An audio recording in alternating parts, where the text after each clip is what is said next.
할렐루야.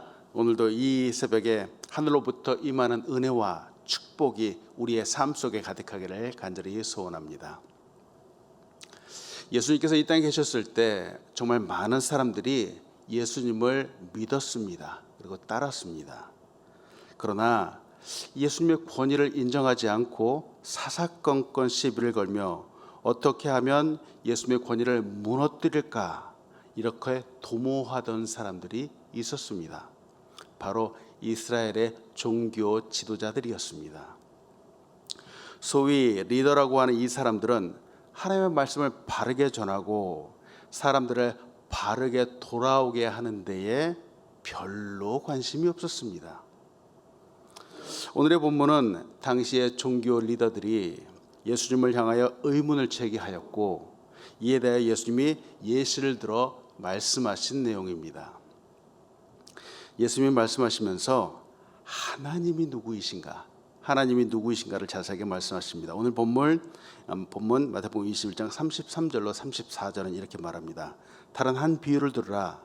한 집 주인이 포도원을 만들어 산 울타리로 두르고 거기에 집 짜는 틀을 만들고 망대를 짓고 농부들에게 세로 주고 타국에 갔더니 열매 거둘 때가 가까우며 그 열매를 받으려고 자기 종들을 농부들에게 보내니 하고 말합니다. 오늘 이 본문을 통해서 여러분과 나누고 싶은 첫 번째는 하나님은 준비해 주시는 분입니다. 무엇을 준비해 주시는가? 우리의 필요를 준비해 주시는 분이죠. 먼저 이 본문에 등장하는 집주인이 있습니다.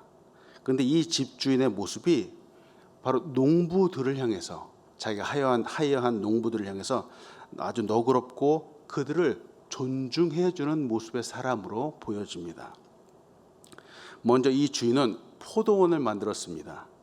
이 포도원은 포도를 재배하기 위해서 사람의 손길이 필요한 곳이죠. 하나하나 사람의 손길이 닿아야 합니다. 포도만 그럴까요? 모든 농사가 다 그렇습니다. 우리가 주식으로 먹는 쌀, 이 쌀 한 토리도 그 한자인 쌀 미자를 살펴보면은 8팔자와 가운데 10십자 그리고 또 8팔자로 이루어져서 모두 사람의 손길이 88번이 닿아야 된다라고 한자는 설명을 하고 있습니다. 아침 저녁으로 돌봄이 필요하다라고 하는 의미죠. 모든 농사는 이처럼 누군가의 사랑과 정성이 필요합니다. 포도 열매를 얻기에도 마찬가지죠. 주인은 이 포도원을 만들었습니다. 이를 정성으로 돌봐줄 사람을 찾았고 그 사람에게 맡겼습니다. 그런데 그냥 주었을까요? 아니죠. 말씀드렸다시피 이 농사에 필요한 모든 필요한 환경들을 갖추어 주었습니다. 먼저 산 울타리를 둘러주었죠. 이 산 울타리는 밤에는 도둑이나 포도를 해치는 산짐승으로부터 이 포도원을 지켜주는 중요한 보호 장막입니다. 포도원을 자주 망치는 작은 여우 등이 있었습니다. 울타리가 없으면 기껏 열심히 일을 했는데 그 맺은 열매를 한순간에 망쳐버릴 수 있었습니다. 때문에 이 보호 장막은 농사이건 삶의 모든 상황 가운데서 꼭 필요합니다. 명확한 선을 그어 주어야 합니다. 이 주인은 그 선을 구분해 주었습니다. 어디 이뿐이었을까요? 또 집자는 틀도 만들어 주었습니다. 포도를 재배하는 목적은 그냥 포도송이라고 하는 과일을 얻는 데만 거기에만 그치지 않습니다. 실은 즙을 내어서 포도주를 만드는 것이 주된 업무이죠. 당시에는 물론 이제 냉장 시설이 없었기 때문에 포도송이를 재배하고 그 신선도는 불과 일주일도 가지 않았습니다. 그러나 이를 포도주로 만들어서 때로는 수십 년이 지나면은 극상품이 되어버립니다. 이에 즙을 짜는 틀은 포도를 아주 값어치 있게 만드는 중요한 도구이죠. 또 망대를 세워주었습니다. 당시 구약시대에는 약탈자들도 있었기 때문에 그들이 단지 물건만 약탈해 가지 않았습니다. 사람들의 목숨까지 위협하기도 했습니다. 파수꾼이 주변의 상황을 살피고 이를 갖다가 주시하는 것은 당연한 임무였습니다. 또 울타리와 더불어서 자신을 지키는 중요한 여건 중에 하나였습니다. 이처럼 산 울타리를 비롯해서 줍자는 틀, 망대까지 세워주었습니다. 일할 수 있는 상황, 환경을 다 갖추어 주었습니다. 이 모든 일은 주인이 다 미리 준비해 주었습니다. 이 모든 여건과 상을 준비하는 동안 농부들이나 일꾼들은 등장하지 않았습니다. 이 농부들은 이 포도원을 구성하는데 이들의 노력은 전혀 들어가지 않았습니다. 때문에 이들은 이 포도원에 대한 소유권을 주장할 수 없습니다. 더구나 이 주인은 무척 바쁜 사람입니다. 타국에 갔습니다. 이 주인은 그저 돈만 있는 사람이 아닙니다. 세상에 다른 악덕 기업주처럼 그냥 사람들을 늘 지켜보고 못하면 혼을 내고 잔소리만 하는 그런 사람이 아니었습니다. 한번 일을 맡길 때 정말 믿고 맡기는 그런 사람이었습니다. 하나님은 우리에게 필요한 상황과 여건을 준비해 주신 분이죠. 이처럼 일을 하게 된다면 그에 맞는 상황을 미리 준비해 주시는 분이 바로 우리 하나님이십니다. 어떠한 상황에 처하게 된다면 그에 합당한 지혜도 주시고 만남도 주시고 또 여건도 주십니다. 이 모든 상황은 바로 주인의 호의입니다. 바로 주인의 은혜입니다. 오늘 본문에 등장하는 이 주인은 아주 고마운 주인입니다. 하나님께서 내게 필요한 것을 주시고 또 일할 수 있는 기회도 주신다라고 하는 이 사실을 믿는다면은 이런 주인이라면 우리는 매 순간 최선을 다해서 열심을 다해서 일을 해야 합니다. 물론 우리가 이 세상에서 일할 때 일하는 회사 사장님은 이와 같지 않을 수 있습니다. 앞에서도 언급했지만 악덕 고용주를 만날 수도 있습니다. 때로는 욕심도 많고 우리 일하는 사람들의 처지를 잘 몰라주기도 하고 우리를 존중해주지 않는 사람도 있을 수 있습니다. 세상에서 말하는 갑질을 일삼는 사람들도 있습니다. 그렇다고 해서 그런 사람들에 대해서 일을 설렁설렁 하라는 의미가 아님을 우리는 잘 알고 있습니다. 일을 하다 보니까 이제 열매를 거둘 때가 되었습니다. 일한 것에 대한 결과를 얻고자 하는 것은 당연합니다. 당시에 이스라엘이나 팔레스타인 지역에서는 대개 7월부터 포도 송이가 송글송글 맺히기 시작을 합니다. 그리고 8월이 되면서 그 작았던 포도 송이가 제법 열매처럼 형성이 되면서 익어가기 시작을 합니다. 그리고 9월이 되면은 이제 추수를 하게 되죠. 이 농작의 법칙에도 송이가 맺히고 그것이 익은 후 때가 되면 추수합니다. 일을 했으면 그 결과를 얻어야 합니다. 세상의 일에도 이것은 당연한 일의 결과입니다. 하나님의 일에도 마찬가지죠. 주인의 호의, 주인의 은혜로 일을 하게 되었다면 감사하면서 그 결과를 드려야 합니다. 그런데 오늘 본문에 등장하는 이 농부들은 그렇게 하지 않았습니다. 오늘 본문 35절로 39절은 이 농부들의 모습을 이렇게 얘기를 합니다.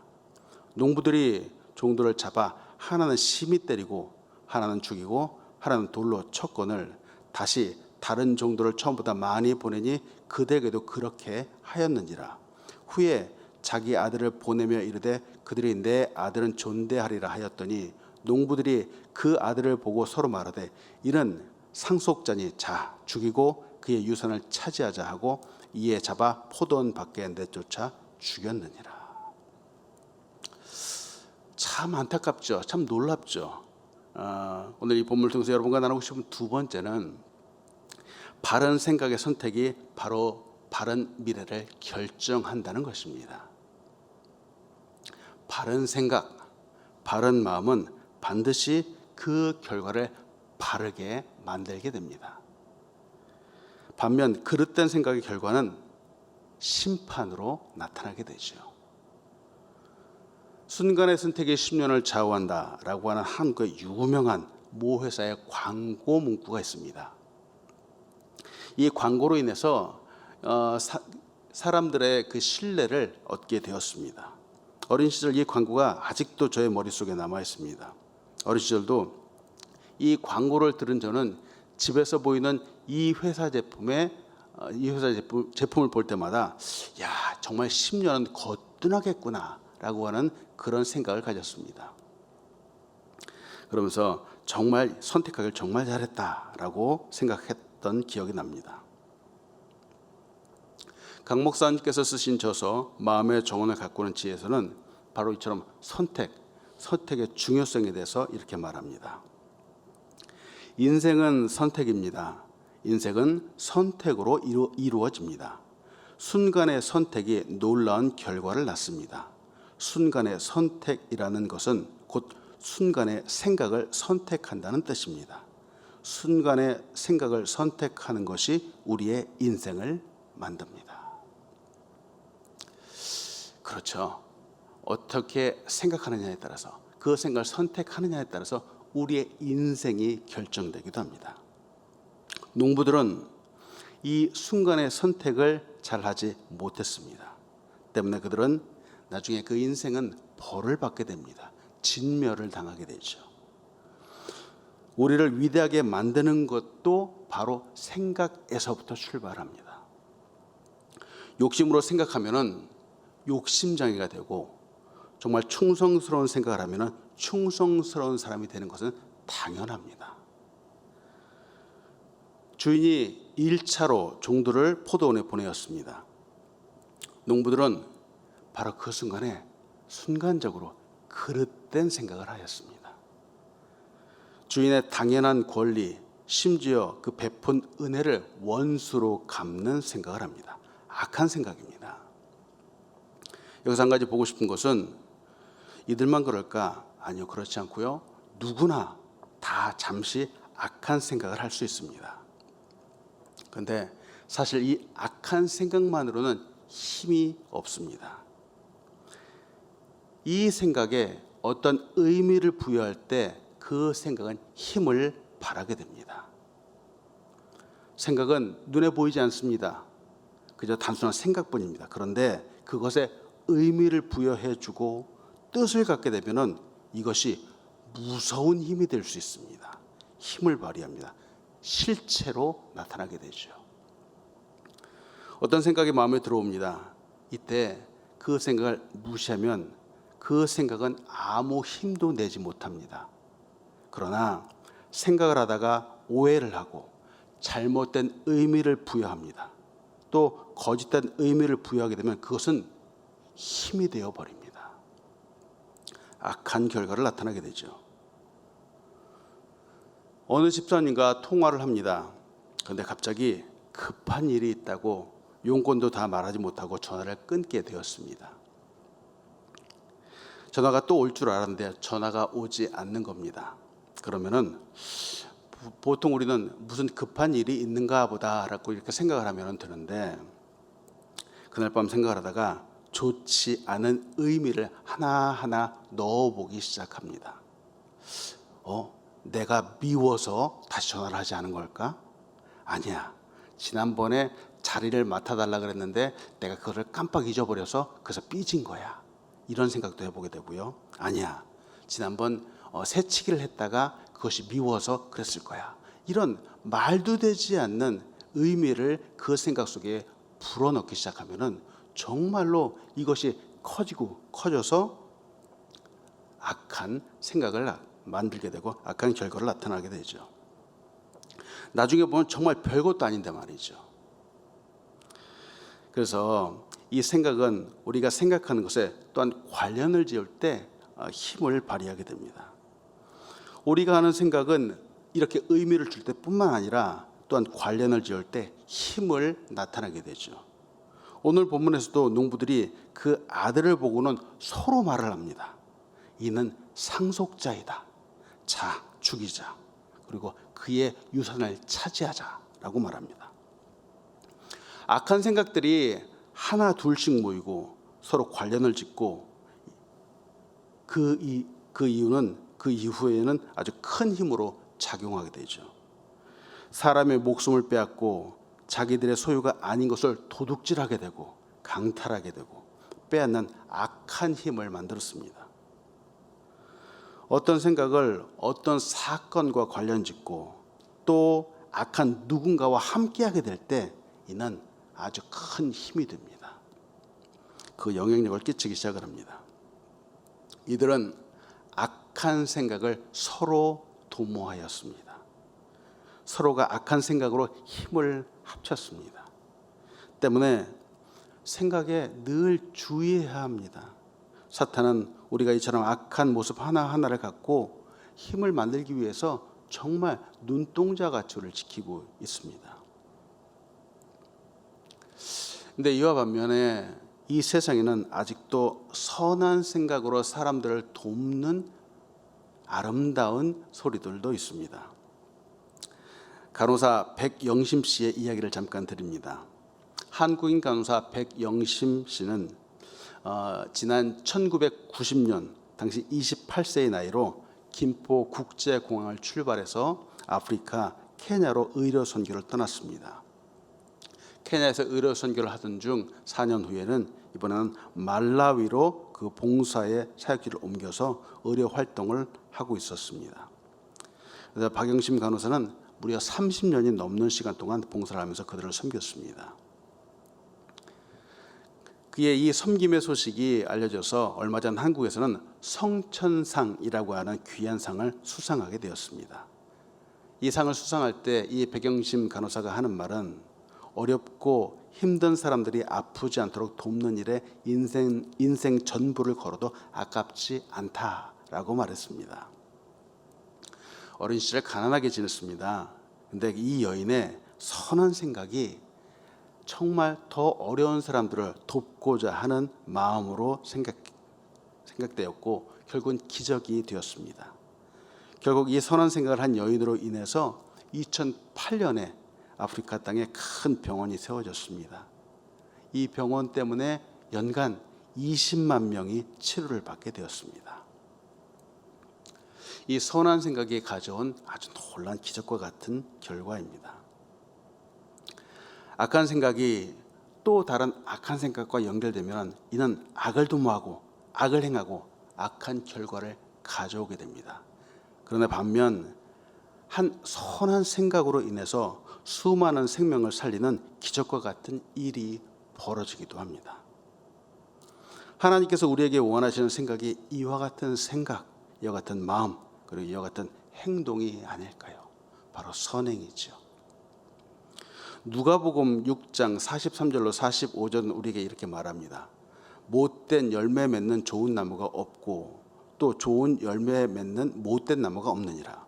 나무는 각각 그 열매로 아나니 가시나무에서 무화과를 또는 찔레에서 포도를 따지 못하느니라. 선한 사람은 마음에 쌓은 선에서 선을 내고 악한 자는 그 쌓은 악에서 악을 내나니 이는 마음에 가득한 것을 입으로 말함이니라. 그래서 우리는 매일 말씀을 통해서 하나님의 선하시고 온전하시고 기뻐하신 뜻이 무엇인지 분별해야 합니다. 밥을 굶더라도 말씀을 보아야 합니다. 육신만 채우고 영을 채우지 못하면 악하고 죄를 범하는 결과를 가져오게 됩니다. 영의 양식을 단단히 채워야 우리의 속사람이 강해지고 하나님의 성품을 닮아가게 되죠. 영적인 힘이 생깁니다. 악을 도모하는 것이 아니라 선을 도모하게 됩니다. 악이 나에게 귓속말을 해도 능히 이기고 선을 행하게 됩니다. 주변에 일어나고자 하는 악을 소멸할 수 있는 영적인 힘이 생기게 되죠. 이 농부들을 보면서 생각하게 되는 것은 주인이 없는 포도밭에 생긴 결과를 보면서 욕심이 생겼습니다. 이런 욕심이 그리스도인들에게는 없을까? 아니요. 이런 욕심들을 누구나 다 잠시 할 수 있습니다. 우리 그리스도인들도 욕심을 낼 수 있습니다. 문제는 이런 욕심을 감당할 수 있는 영성이 되어야 이길 수 있다라는 것이죠. 감당할 영성이 안 되는데 이와 같이 욕심이 생기고 물질의 유혹이 들어오고 부자가 되면은 그것들이 바로 우리를 죽이게 됩니다. 때문에 우리는 가난하고 힘들어도 끊임없이 하나님의 말씀을 보아야 합니다. 은혜를 간구해야 합니다. 오늘도 우리의 생각을 선하고 아름다운 관계로 발전시켜 나가기를 기도합니다. 우리가 하는 생각은 바로 미래를 또한 창조하는 씨앗과 같습니다. 생각은 씨앗입니다. 씨앗과 같다는 말은 씨앗이 땅에 심기어 자라면 심기면은 자라게 되는 것과 같이 생각도 우리의 마음 속에서 자라난다는 거죠. 결국 자라서 우리의 말이 되고 우리의 행동이 됩니다. 농부들은 먼저 1차로 온 주인의 종들을 능욕하고 후에 포도원의 주인의 아들이 왔는데도 이 아들이 여기서 미안하거나 혹은 잘못된 기색이 전혀 없습니다. 이제 그들의 악한 생각에 자랐습니다. 커졌습니다. 주인의 아들을 보고는 죽이자, 심지어 그의 유산을 차지하자라고까지 말합니다. 그리고 포도원 밖에 내쫓아 죽이고 맙니다. 그 결과가 어떻게 될 것을 알았을까요? 그들의 악한 생각은 심판으로 끝난다는 것을 왜 알지 못했을까요? 오늘 우리가 사는 세상은 물질 만능주의 세상이라고 불립니다. 돈을 벌고 성공하기 위해서는 수단과 방법을 가리지 않습니다. 그런 성공의 이야기가 너무나도 쉽게 드라마나 영화를 통해서 우리에게 보여줍니다. 물론 어떤 이야기의 결론에는 권선징악의 내용들이 잘 드러나기도 하지만 악인들은 대부분 정당한 방법이 아닌 악한 방법을 통해서 부와 권력을 쟁취합니다. 그리고 사회는 이런 방법을 보면서 박수를 쳐주기도 하죠. 안타깝습니다. 언제부터인지 우직하게 성실하게 일하는 사람들에게 미련하다고 손가락질을 하게 됩니다. 정당하게 남을 속이지 않고 일하는 사람들에게 앞뒤가 막혔다라고 말하기도 하고 유두리가 없다라고 말하기도 하고 답답하다라고 말하기도 합니다. 사람들은 화려해 보이는 세상을 꿈꾸고 모두에게 주목받는 인생을 꿈꿉니다. 요사이 아이들에게 꿈이 무엇이냐고 물어보면은 너무나도 쉽게 연예인이 되는 것이 꿈이라고 그러고 또 유튜버가 되는 것이 꿈이라고 말을 합니다. 그냥 정말 유명해지고 또 돈을 많이 버는 것을 꿈꾼다라고 말합니다. 이런 세대 가운데에서 하나님의 말씀은 이렇게 세상의 방법과 전혀 다릅니다.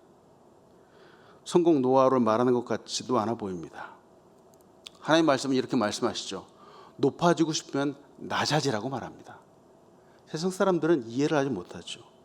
또 죽으면 살 것이라고 하나님 말씀 말합니다. 이해하죠? 이해할 수 없죠. 오른뺨을 찍어도 왼뺨까지 돌려주라. 또 오리를 가져오면 십리를 동행하라고 말합니다. 이런 성경의 말씀들이 세상적인 경제 원리와 전혀 통하지 않습니다.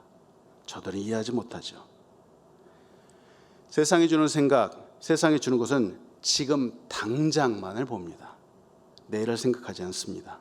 지금 당장 어떻게 보는가? 지금 당장 기쁘고 즐거운가? 지금 당장 만족하고 있는가 하는 것이죠. 사무엘 스미스는 이렇게 말합니다. 생각을 심으면 행동을 거두고 행동을 심으면 습관을 거두고 습관을 심으면 성품을 거두고 성품을 심으면 운명을 거둔다 하고 말합니다. 지금의 나의 생각, 지금의 나의 생각이 바로 나의 운명을 결정짓게 됩니다. 포도원 농부들은 그들의 생각대로 포도원을 차지하게 되었을까요? 그렇지 않습니다. 오늘 이야기를 듣는 사람들은 오늘 성전에 있었던 대제사장들과 백성의 장로들이었습니다. 바리새인들이었습니다. 그들은 예수님의 질문에 대답합니다. 본 말씀 40절에서 41절 말씀입니다. 그러면 포도원 주인이 올 때에 그 농부들을 어떻게 하겠느냐? 그들이 대답하되 그 악한 자들을 진멸하고 포도원은 제때에 열매를 바칠 만한 다른 농부들에게 새로 줄지니이다. 이들은 바르게 대답을 하지만 이들의 생각은 달랐습니다. 우리가 어떻게 생각하느냐에 따라서 우리의 인격이 형성됩니다. 강주민 목사님께서 이렇게 말씀하셨습니다. 우리의 위치가 우리가 누구인지를 결정하는 것이 아닙니다. 우리의 신분이나 지위, 소유도 마찬가지입니다. 우리가 누구인지를 결정하는 것은 우리가 하는 생각입니다. 한 번 하는 생각을 말하는 것이 아닙니다. 늘 하는 생각이 곧 우리가 어떤 사람인지를 말해줍니다. 우리가 항상 생각하는 것이 우리의 인격을 형성하기 때문입니다. 때문에 우리의 마음속의 생각은 세상이 주는 생각과 달라야 합니다. 그리스도인의 마음에는 세상이 주는 인스턴트 같은 그런 기쁨이 아니라 하나님이 주는 참 기쁨이 있어야 합니다. 하나님을 섬긴다라고 하면서 세상적인 생각과 그 방법들, 그들의 문화 가운데 살면 안 됩니다. 지도자라고 불리는 대제사장들, 바리새인들, 그들의 생각이 하나님의 생각과 다르다는 부분을 주님께서 말씀하십니다. 하나님의 말씀 속에 담겨있는 참뜻, 진정한 의미는 하나님의 사랑의 마음인데 그들은 포도원의 농부들과 전혀 다르지 않았습니다. 그들은 겉모습, 위치, 신분은 백성의 지도자들이지만 그들의 생각은 강도요, 속이는 자요, 거짓말장이입니다. 강 목사님 말씀대로 사람의 겉모습이나 위치가 누구인지를 결정하지 않습니다. 우리가 누구인지를 결정하는 것은 우리의 생각입니다. 잠언 23장 7절은 이렇게 말하죠. 대저 그 마음의 생각이 어떠하면 그 위인도 그러한즉 그가 내게 먹고 마시라 할지라도 그의 마음은 너와 함께하지 아니함이라. 무슨 생각을 하는가, 어떤 생각을 하는가가 바로 나를 결정짓는 핵심입니다. 오늘도 우리 앞에 때로는 힘들고 어려운 일들이 있을 수 있습니다. 억울한 일도 있을 수 있습니다. 그러나 선하고 아름다운 생각, 고귀한 생각, 그리스도인다운 생각으로 승리하시기를 소원합니다. 이것이 바로 세상의 겉만 화려한 것과 차원이 다른 믿음의 삶입니다. 어떻게 하면 이런 생각을 늘 할 수 있을까요? 우리는 모든 생각을 사로잡아서 그리스도에게 복종시켜야 합니다. 고린도후서 10장 5절에 이렇게 말합니다. 하나님을 아는 것을 대적하여 높아진 것을 다 무너뜨리고 모든 생각을 사로잡아 그리스도에게 복종하게 하니 하고 말합니다. 말씀을 마치면서 보고 싶은 것은 하나님은 우리에게 돌이킬 기회를 계속해서 주시는 자비로운 분이라는 사실입니다. 오늘 본 말씀에서 열매를 거둘 때가 되었습니다. 주인은 그 열매를 받기 위해서 종들을 보냈는데 처음 1차를 보내었습니다. 그리고 또 두 번째 2차로 보내었습니다. 그리고 또다시 아들을 3차로 보내었습니다. 세상의 사장님 같으면 이렇게 하겠습니까? 한 번 사원을 보냈는데 이 사원이 코피 터지고 돌아오면은 아마 화가 나서 당장 뛰어갈 겁니다. 경찰들을 대동해서 아마 쳐들어갈 것입니다. 그런데 이 주인은 그렇게 하지 않았습니다. 계속해서 기회를 주었습니다. 이는 회개할 기회입니다. 돌이킬 기회입니다. 오늘 본문에서 포도원 주인은 하나님을 말합니다. 포도원의 일을 맡은 농부는 유대의 종교 지도자들을 말합니다. 그리고 1차, 2차로 보낸 종들은 하나님의 선지자들입니다. 과거 이사야 선지자, 예레미야, 에스겔, 다니엘, 호세아 등 하나님의 선지자들입니다. 하나둘이 아니죠. 그런데 이 선지자들을 늘 회개하라고 부르짖고 선포할 때마다 이 이스라엘 종교 지도자는 듣지 않았습니다. 심지어 죽이기까지 했습니다. 세 번째, 3차로 보낸 이 아들은 바로 예수 그리스도를 말합니다. 결국 저들은 예수님을 십자가에 못 박기까지 했습니다. 하나님은 종을 한 번만 보내시고 백성을 즉시 멸하시지 않았습니다. 그들이 종을 때리면 하나님은 더 많은 종을 보내셨습니다. 그러나 거부한 그들의 죄는 점점 커져만 갔습니다. 그런데 이에 반해서 하나님의 오래 참으심과 또 긍휼도 더욱 커지셨습니다. 결국은 독생자 예수 그리스도까지 보내주셨습니다. 그러나 끝까지 기회를 저버린 저들은 심판을 받을 수밖에 없습니다. 하나님은 심판에 앞서서 한 번만 기회를 주시지 않았습니다. 그러나 그 기회가 무한정으로 있는 것은 아니죠. 바로 이 사실을 오늘 기억해야 됩니다. 그렇기에 바로 오늘 우리에게 주신 이 기회, 오늘 회개하라고 주님을 영접하라고 있는 이 기회를 결코 놓쳐서는 안 됩니다. 기회를 저버린 저들은 하나님의 나라를 받을 수 없습니다. 그렇다면 이 하나님의 나라는 어떤 백성이 받을 수 있을까요? 오늘 본 말씀 43절입니다. 그러므로 내가 너에게 이르노니 하나님의 나라를 너희는 빼앗기고 그 나라의 열매 맺는 백성이 받으리라. 여기서 하나님의 나라를 빼앗기고 그 나라의 열매 맺는 백성이 받으리라 하는 이 뜻은 하나님의 나라가 유대인들에게서 이방인에게로 옮겨졌다라고만 단정지어서 말할 수는 없습니다. 여기서 이방인은 다른 나라나 다른 민족을 말하기보다 바로 우리 교회를 말합니다. 바로 우리를 말하죠. 즉 하나님의 나라를 받는 백성은 다른 이방 나라가 아니라 바로 우리 교회입니다. 교회는 유대인도 아니고 이방인도 아니며 옛 구분을 뛰어넘는 제3의 종족입니다. 바로 우리 교회입니다. 바로 우리이죠. 때문에 바로 우리에게는 놀라운 특권과 책임이 있습니다. 사랑하는 여러분, 오늘도 선하고 아름다운 생각을 따라 승리하며 하나님 나라의 열매 맺는 백성이 되기를 간절히 소원합니다. 기도하겠습니다. 우리의 믿음 모든 필요를 다 공급해 주시고 또 은혜를 베풀어 주신 하나님 아버지 감사합니다. 주님, 오늘 우리가 선한 생각, 아름다운 생각, 주님의 영광을 도모하는 생각하기를 원합니다. 우리의 생각을 주님께서 주관하여 주시옵소서. 우리의 모든 생각을 사로잡아 그리스도에게 복종하기를 또한 원합니다. 하나님이여 겸손한 마음을 주시고 주님 앞에 무릎 꿇을 줄 아는 마음을 주시옵소서. 늘 도와주시고 선을 도모하게 하시며 주 앞에 충성하게 하시고 교회를 통해서 하나님의 나라를 유업으로 받도록 성령 충만한 삶을 살 수 있도록 인도하여 주시옵소서. 하나님, 귀한 교회 새생명 비전교회를 이 땅 가운데 세우신 감사함을 드립니다. 하나님, 오늘도 우리 교회가 성령 충만하게 하시고 하나님의 기름 부으심을 가득하게 인도하여 주시고 이 어려운 시기에 늘 부응할 수 있도록 축복하여 주시옵소서. 하나님, 우리 교회를 이끄시는 강민 담임 목사님을 위해서 기도합니다. 하나님, 지금 안식월 중인데 하나님 세포 하나하나를 만져주시고 하늘로부터 임하는 힘과 능력을 더하여 주셔서 독수리 날아오름과 같은 새 힘을 부어주셔서 하나님의 영광을 위해서 정말 달려가고 뛰어가는 목사님 될 수 있도록 인도하여 주시옵소서. 이렇게 환우들을 위해서 기도합니다. 하나님, 한 분 한 분 기름 부어주시고 예수님의 치유의 광선으로 하나님 오늘도 비추어 주시옵소서. 오늘 선교제를 위해서 기도할 때 오늘은 불가리아와 터키를 섬기시는 이의용, 김영희 선교사님을 위해서 기도합니다.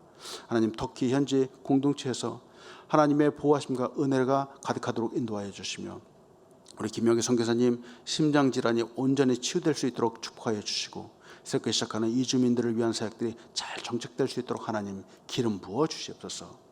하나님, 오늘도 주님 앞에 우리의 발걸음을 맡깁니다. 하나님 도우시고 인도하여 주시옵소서. 감사합니다. 예수님의 이름으로 기도합니다. 아멘. 하늘에 계신 우리 아버지여, 이름이 거룩히 여김을 받으시오며 나라에 임하옵시며 뜻이 하늘에서 이루어진 것 같이 땅에서 이루어지이다. 오늘날 우리에게 일용할 양식을 주옵시고 우리가 우리에게 죄진 자를 사하여 준 것 같이 우리의 죄를 사하여 주옵시고 우리를 시험에 들게 하지 마옵시고 다만 악에서 구하옵소서. 대개 나라와 권세와 영광이 아버지께 영원히 있사옵나이다. 아멘.